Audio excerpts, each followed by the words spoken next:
que quieren es esto, que el juicio comenzase para tener un camión de exteriores, un espacio para ellos, estoy hablando de la gente de los canales de la mafia, para poder informar. Aún así, con C5N no pueden. Y esto ha sido muy interesante para nosotros durante todo el día. Pero eso marca que el poder real lo tienen ellos y que pueden hacer cualquier cosa. Todos nos damos cuenta cómo es posible que Canal 13 y los demás estén con un estudio privado metido dentro prácticamente del juzgado. ¿Cómo se entiende que se hayan lanzado a los ataques a la Corte Suprema como hicieron la semana pasada por tal de tener a Cristina Fernández de Kirchner sentada allí? Bueno, es darse todos los gustos posibles. No solamente atacaron con los títulos de los diarios, sino que Mañeto y otra gente de Clarín llamó a integrantes de la Corte Suprema de Justicia. A Rosenkrantz no necesitan llamarlo. A Lorenzetti sí. Y a Hayton de Nolasco también. Rosati no lo tocaron, porque alcanzaba con esos tres para ir modificando la situación que la Corte Suprema había determinado. Se sacaron el gusto de tener la foto, de poder filmar a Cristina Fernández de Kirchner. Es con lo único que se van a quedar. Ahora el juicio va a continuar casi aburridamente. Un largo trámite, pero esto era lo que precisaban en la mitad de la campaña. Y volverán algún lunes, ahora hay un cuarto intermedio hasta el lunes. Volverán con lo mismo, un poco, algunas imágenes. Cristina que llega o que no llega, que viene, que no viene, que se presenta, que no se presenta. Y con eso, zócalos, la palabra corrupción, el tema acá, y todo aquello que ya conocemos de memoria y que no les está dando resultado, por suerte. Hay muchísima gente del núcleo duro de la derecha que puede seguirlos, pero la gente que no es de ese núcleo, la gente que más o menos tiene libre albedrío todavía, y ni hablar, la gente de la vereda de enfrente, no creen en esto, y esto está plenamente demostrado, porque no pudieron ser exitosos, pese a que ellos trabajaron durante meses para llegar a este día, y cuando pareció que no lo conseguían, pusieron el grito en el cielo y los títulos en las tapas de los diarios y de los zócalos y los llamados que hacen temblar a la gente. Cualquiera tiembla si le dicen de parte de Mañeto, señor. Y el tipo toma el teléfono. Y esto le ocurrió a la Corte Suprema de Justicia. En esto está hoy día lo que queremos llamar Estado de Derecho en la Argentina, inexistente por el momento. Después en la columna y a lo mejor en el trámite que vamos a tener en nuestro programa y en la charla de minutos más tarde con Gabriel Morini vamos a entender el porqué del enojo del abogado Rusconi y de tantos otros, el enojo que se tiene frente a ese poder absoluto, corrompido absolutamente. Antes de continuar con el debate y seguir analizando lo que fue esta jornada en los tribunales de Comodoro Pi, vamos a ver un informe, porque C5N estuvo en todos los puntos donde se desarrolló la noticia y de esta manera lo reflejaron.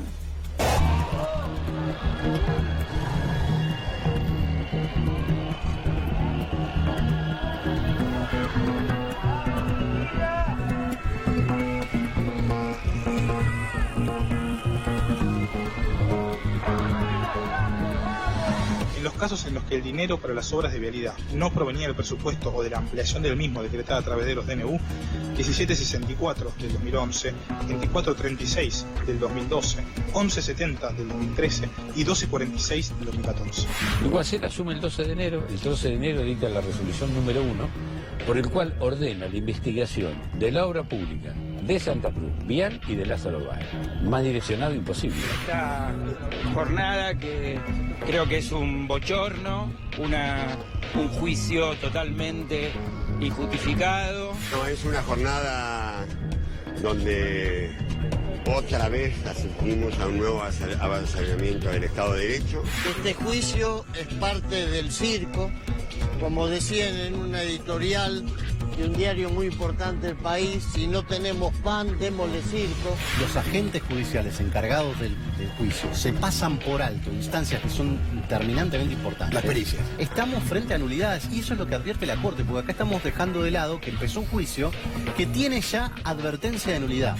Que hay un presidente que se ha dedicado a espiar, a perseguir, a pedirle juicio político a los jueces que fallan en contrario a lo que él piensa que tienen que fallar, ¿no? Pero la prueba más acabada del papelón ya está, y todavía no pasa nada. ¿Qué más hay que probar para darse cuenta que esto, si tenemos un informe de habilidad nacional que dice que las obras públicas fueron realizadas conforme el derecho y sin ningún tipo de sobreprecio, qué más hay que probar que la propia acusación del que imputa está diciendo que lo que imputa es correcto? Todos los defensores con sus abogados presentaron su descargo, declararon indagatoria, algunos presentaron un escrito y otros declararon. ¿Ustedes vieron en algún medio alguna vez el descargo de los acusados, de las acusaciones que le está haciendo este tribunal oral?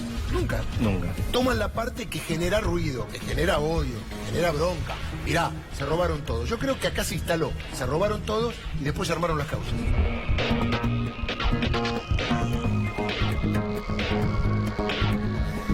En este momento continúa habiendo militantes en la puerta de la casa de Cristina Fernández de Kirchner y allí trabaja Paula Avellaneda y Emiliano Durso. Hola Paula, buenas tardes.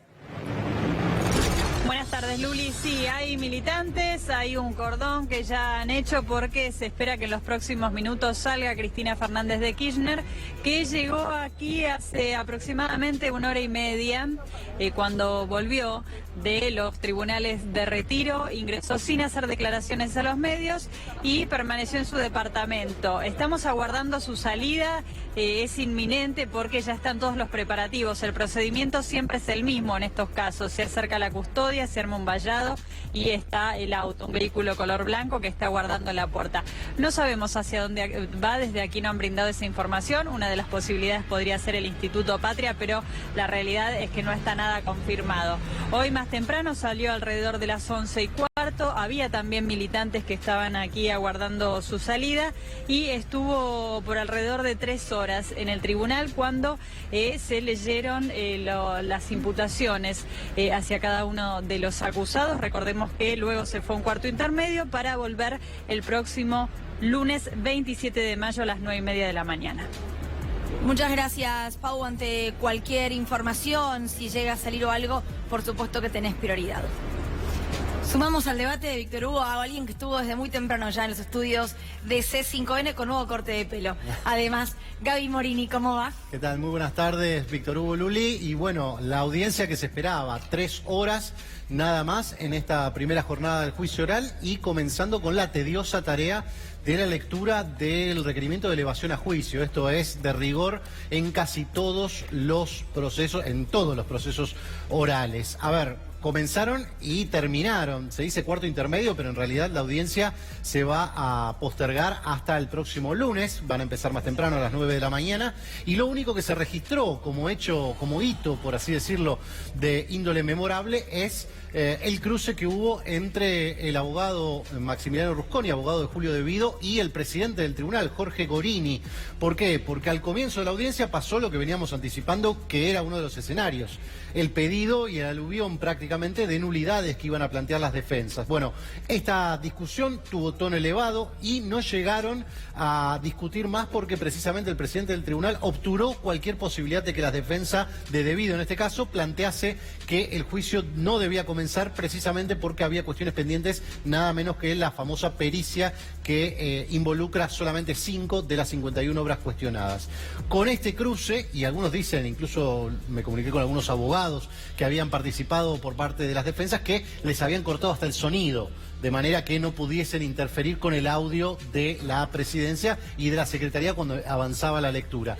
Bueno, esta cuestión generó obviamente un chispazo con Rusconi, que además le pidió, esto se llama técnicamente pedido de reposición, que es que como el presidente del tribunal solo define él que no va a permitir darle la palabra a Rusconi, le pide que revise esa decisión. Bueno, obviamente no lo discutió con sus pares del juicio Gorini y decidió avanzar con la lectura sin darle más curso a ningún planteo de ninguna defensa. Este fue el cruce inicial y después avanzaron en lo que fue, digamos, la parte más tediosa, que es la lectura. De 600 carillas habrán avanzado aproximadamente un 10-12% de lo que tienen que leer, por lo tanto tenemos varias audiencias por delante de lo mismo. ¿Cómo se determinó dónde se sentaban los acusados? Estaba reservado, teóricamente para Cristina Kirchner estaba reservada la segunda fila.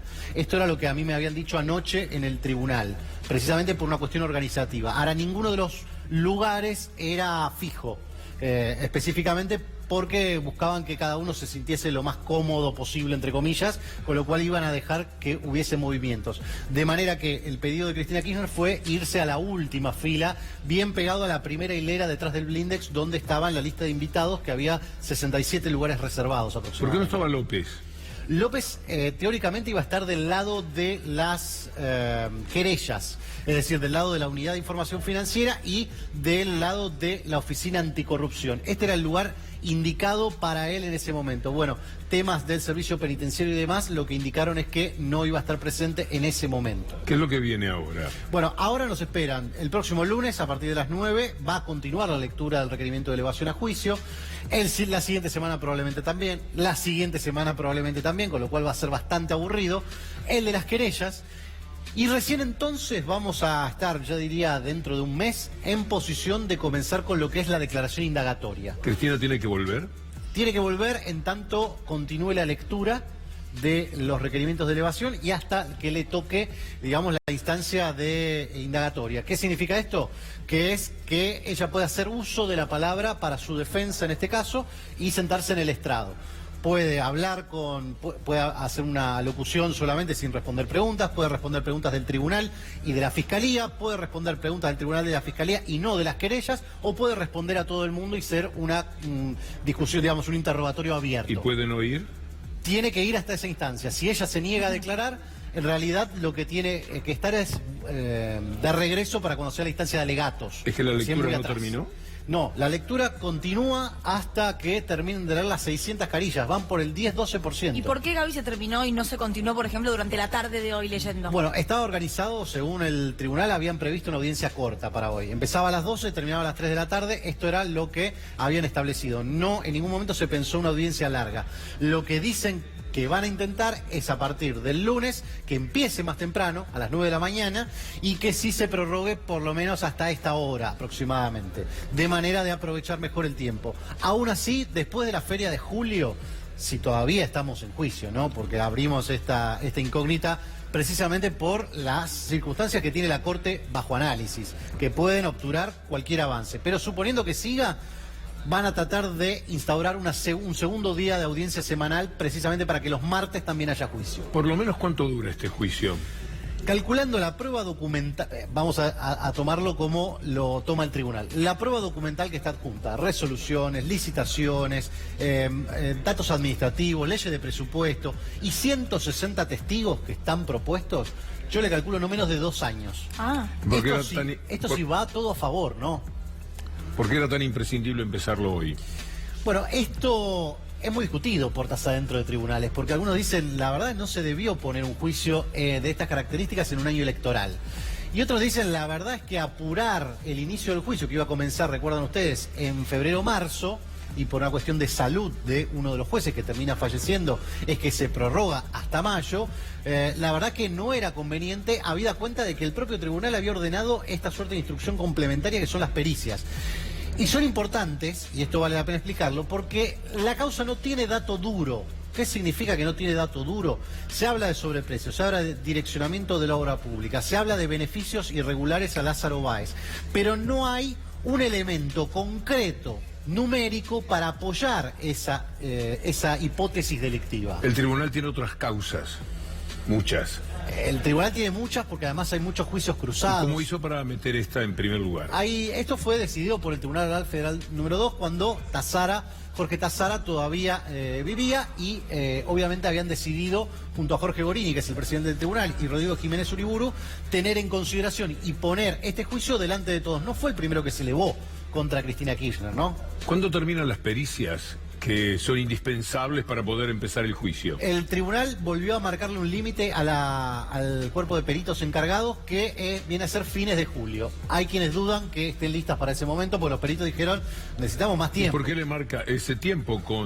Si los peritos demoran un poco más es porque necesitan más tiempo. Y es que muchos dijeron que la pericia no se podía hacer tampoco en ese tiempo. Incluso Vialidad cuando es el origen de esta causa, en 2016, que después se mezcla con otra de 2008, digamos, hay un desbarajuste ahí importante, dice que no tiene tiempo para en 15 días hábiles emitir un informe sobre Santa Cruz. ¿Son 3 o 5 pericias? 3 las que tienen que terminar en julio. En realidad tienen que terminar todo el paquete de las 5, porque aún así serían comparativas. Hay una duda que está en discusión en la Corte, sobre todo por la cantidad. En el tribunal dicen esto se hace como un juicio de narcotráfico. No se analiza todo el material incautado de droga. Se analiza, se perita algunas muestras, que sería el 10%. Acá hicimos lo mismo.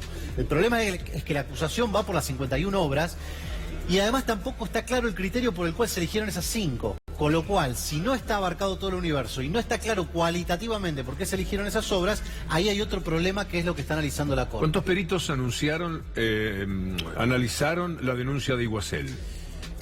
Sin un recuerdo, 3. 3. Esos 3 peritos dijeron que no había sobreprecios. El informe final no menciona la palabra sobreprecios. Pero además después declararon a título personal. Después declararon, volvieron a refrendar su informe. El que sí habla de sobreprecios es Javier Iguacel, que es quien de alguna manera hilvana toda la acusación en la primera parte. Pero los peritos nos dicen que no. Los peritos ratifican los términos de su informe. E Iguacel de todas maneras da curso a la denuncia que él ya tenía planeado y ordenado que hiciera. Resolución número 1 de su gestión. ¿Y cuándo empieza a morirse el tema Iguacel, que se dan cuenta que con lo de Iguacel no pueden ir demasiado lejos? Aún llegan después del procesamiento. El procesamiento inicial llega con esa información y además con resoluciones administrativas. ¿Y por qué lo precisaron a Fariña? Fariña después interviene con el asunto de obra pública. Y Fariña está, si ustedes repasan, en casi... Digo casi porque no me acuerdo ahora de todos, pero si no podríamos decir en todas las causas de presuntos hechos de corrupción contra la gestión anterior. Es decir, declaran todas. Para darte un ejemplo, nada más, cuando lo detiene a Carlos Wagner en la causa Cuadernos, entre las pruebas que le leen en su indagatoria, o sea, fue detenido en el día 1, ya estaba incorporado el testimonio de Fariña. Tenemos entonces a Iguacel diciendo que hubo sobreprecios, a los peritos diciendo que no. Que ratifican su informe donde había un mínimo porcentaje de obras que no habían sido terminadas, pero que después, en líneas generales, había obra y contraprestación, estaban dados de manera equilibrada. Y a Fariña diciendo que había sobreprecios y que ese dinero estaba destinado a Cristina Fernández. Y que ese dinero estaba destinado al lavado, ¿sí? Que es lo que hilvana. Porque obra pública funciona como una especie de viga. Esa viga contiene... ¿Cómo se lava dinero que te pagan por el Estado? Bueno, eso lo cobras por ventanilla. Claro, tiene que ver con la otra causa, la causa denominada la Ruta del Dinero K, en la cual teóricamente en un principio se sospechaba que compraban facturas apócrifas para ahorrarse impuestos. Pero eso no se probó. Y no se probó. Aquello de Bahía Blanca. Aquello de Bahía Blanca, y después lo que se hizo fue decir que en realidad había sido canalizada al exterior y vuelta en bonos que terminaron en las cuentas de Austral. En todo caso, evasión. En todo caso, es decir, sacar dinero, como por ejemplo la familia de Macri o como cualquier empresario del país, tener el dinero allá y después traerlo porque lo necesitas por algún motivo en forma de bonos. Por eso esa es la discusión inicial en esa causa, que ahora está en juicio, respecto de si esto era un tema penal económico o si era un tema penal federal, digamos. Sí, que estaban tomando un dinero blanco que mandaban al exterior, ese dinero blanco que había sido recibido por ventanilla en los bancos aquí, estaba ahora en un banco del exterior, una parte, 30 millones que nunca se supo claramente, o sí se supo. Algunos volvieron en forma de bonos y después hubo otros hallazgos relativos a cuentas pero no volvieron como un dinero negro, no volvieron en baúles, ni siquiera en bolsos. No, porque en realidad... Volvieron en bonos. Ese tramo sí... Bonos que vos tenés que declarar. Bonos que estaban en la cuenta de Austral Construcciones. ¿Y dónde está el lavado de dinero? Porque lavar dinero es tomar un dinero en negro. Es decir, el gobierno le tendría que haber pagado. Te hago estas preguntas para que juntos podamos decirle a la gente toda la locura que hay detrás de esto. Lavar dinero es tomar un dinero que ganás el negro para ponerlo en el banco de una manera legal. Sí, el lavado de dinero es básicamente distanciar lo máximo posible dinero obtenido ilegalmente en negro y volverlo a poner. Pero aquí la operación sería... al revés. Al revés. Sacar dinero blanco. Poner en negro dinero blanco. Claro. Es decir, una locura. Porque la gente quiere dinero blanco. Claro, para hacer cualquier negocio que quieran hacer, para tenerlo, para disfrutarlo, para gozarlo, para quemarlo. Vos el dinero mejor si es blanco. ¿Para qué vas a tomar dinero blanco y lo vas a convertir en dinero en negro. ¿Hay alguna explicación? No, y tampoco se corresponde con la cantidad de bienes declarados que tenía Báez, es decir, la cantidad monumental de estancias y propiedades no tienen que ver con esa maniobra. Ahora bien, Báez saca esos millones, es dueño como de 1000 propiedades, pero tiene un fideicomiso. Un fideicomiso, contalo vos. Eso lo informó la justicia de Suiza, un fideicomiso a favor de sus hijos. Esto fue parte de los elementos que el juez Casaló consideró para la elevación a juicio y es parte del dinero que en realidad Suiza no quiere devolver, porque Argentina se lo pidió y Suiza dijo, no, hasta que no haya una condena Nos gusta firme, tenerlo nosotros. Pero el fideicomiso de Báez, para ver cuán lejos está el dinero de Cristina Kirchner, bien lejos, en una eternidad de lejos, dice que después de muerto Báez, que debe tener una expectativa de vida de 20 años más por lo menos, después que él se muere, sus hijos tienen que esperar 10 años para accionar sobre ese dinero. No pueden hacer usufructo. No pueden hacer usufructo. Y además, para hacerlo, después tienen que estar de acuerdo los cuatro. Los cuatro con sus mujeres, con sus historias, con sus hijos, dineros que siempre generan muchas dudas. ¿Dónde aparecería alguien de Cristina Fernández de Kirchner, un nieto, diciendo, mirá, había una plata de mi abuela ahí? Es decir, ¿por qué se animan a este disparate? Bueno, de hecho, en esa causa fue donde la Cámara Federal insistió y presionó junto con la Unidad de Información Financiera para que se convoque indagatoria a Cristina Kirchner. El juez Casanero le dicta falta de mérito y finalmente la Cámara confirma esta falta de mérito, con lo cual en ese tramo no está. Pero volviendo a obra pública, ¿por qué digo que es una especie de viga? Porque contiene, por un lado, esto que vendría a ser un delito precedente, el haberse quedado con obra pública que no le correspondía, para después eventualmente lavar dinero, pero también es eje vertebral de las causas Otesur y los Sauces, porque sin ese presunto beneficio previo no habría ninguna devolución de favores, que es lo que es la hipótesis delictiva de los Sauces y Otesur, que son mellizas, y que vendrían a ser una especie de devolución de parte de los contratistas por esas obras previas que habrían ganado. Vale la pena recordar además en todo esto algo que seguramente vos también sabés, que a Báez, a Lázaro Báez, le ofrecieron el oro y el moro, parece un programa de radio, para que declarase contra Cristina Fernández de Kirchner, que dijese cualquier cosa, tan solo sí, algún día el dinero iba a ser para ella, yo pensaba apartar un dinero, pero todavía no estaba fijado, ella tiene un papel X por el cual podría venir a pedir algún derecho alguna vez.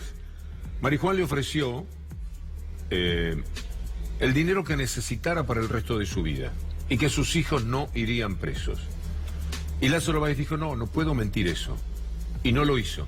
Cuando Garabano le dice a Fariña, no te preocupes de Lázaro, Lázaro es nuestro, está bien, está encaminado eso, es porque estaban haciendo esa negociación en la que el fiscal Marijuán le ofrecía esto a Lázaro Báez.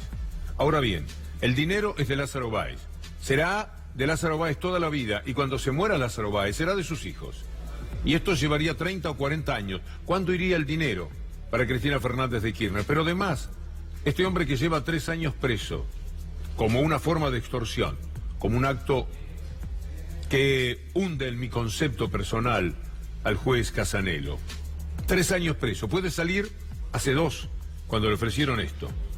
No estar en la cárcel, no estar enfermo en la cárcel, no vivir todo lo que de ignominia muchas veces significa la cárcel. Le bastaba una frase para salir, y no la pronuncia. ¿Cómo se animan desde este poder absurdo, pero total, a insistir con esta causa?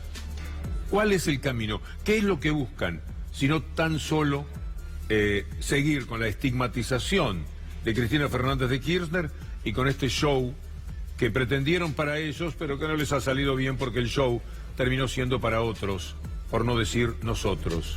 Y hay que advertir que no es, digamos, un tecnicismo apelar a lo que la propia